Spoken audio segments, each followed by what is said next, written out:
તો કુદરતે દરેક વ્યક્તિને કંઈક ને કંઈક વિશેષતા આપી હોય છે। ત્યારે કોઈ રમતગમતમાં માહિર હોય તો કોઈ અન્ય કલા કારીગરીમાં માહિર હોય છે। ત્યારે મોરબીમાં આવા જ એક પ્રજાપતિ કારીગર જોવા મળી રહ્યા છે જે બંધ આંખે માટલા બનાવે છે। ત્યારે માટલા ઘડવા એ ખુલ્લી આંખે પણ એટલું મુશ્કેલ કામ છે અને લાંબા સમયની પ્રેક્ટિસ બાદ માટલા ઘડવામાં માસ્ટરી આવે છે। ત્યારે મોરબીના યુવા કારીગર બંધ આંખે માટલા ઘડી અનોખી કલાનું પ્રદર્શન કરી રહ્યા છે।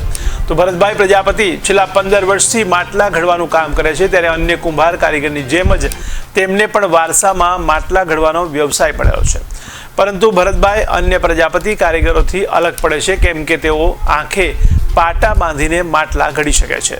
જે અંગે ભરતભાઈ જણાવે છે કે તેમને વિચાર આવ્યો કે ખુલ્લી આંખે માટલા ઘડી શકાય તો બંધ આંખે કેમ નહીં, જેથી પ્રેક્ટિસ શરૂ કરી હતી। ત્યારે શરૂઆતમાં ક્યારેક માટલા બને તો ક્યારેક ન પણ બને, પરંતુ તેઓએ હાર ન માની અને સતત પ્રેક્ટિસ કરતા રહ્યા અને આખરે તેમની મહેનત રંગ લાવી છે। તેઓ આંખે પાટા બાંધીને એકદમ ચોકસાઈથી માટલા બનાવી શકે છે।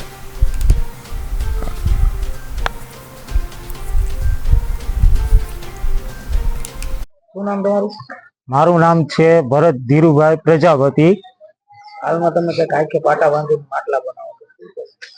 આમ તો હું છેલ્લા 10 થી 15 વર્ષથી આ કામ કરું છું અને રોજ સાંજે મને એમ થયું કે ભાઈ આ આપણે આંખે ખુલ્લી આંખે કામ કરી શકીએ તો આખું બંધ કરીને આ કેમ કામ ન થાય। પણ હું રોજ સાંજે એક બે નંગ રોજ બનાવતો, ક્યારેક સફળતા મળે, ક્યારેક નિષ્ફળતા મળતી મને આ કામની અંદર। આ બધું તમને ક્યાંથી શીખ્યા અને કેવી રીતે શીખ્યા? આમ તો અમારે આ ધંધો વારસદારનો છે। મારા દાદા પણ બનાવતા, મારા પપ્પા બનાવે છે અને ત્યાર પછી હું આ કામમાં આવ્યો છું। હાલ અત્યારે તાપમાનનો પારો વધારે છે તો માટલાની માંગ કેવી છે બજાર? માટલાની માંગ તો અમારે ખૂબ જ સારી રહી છે।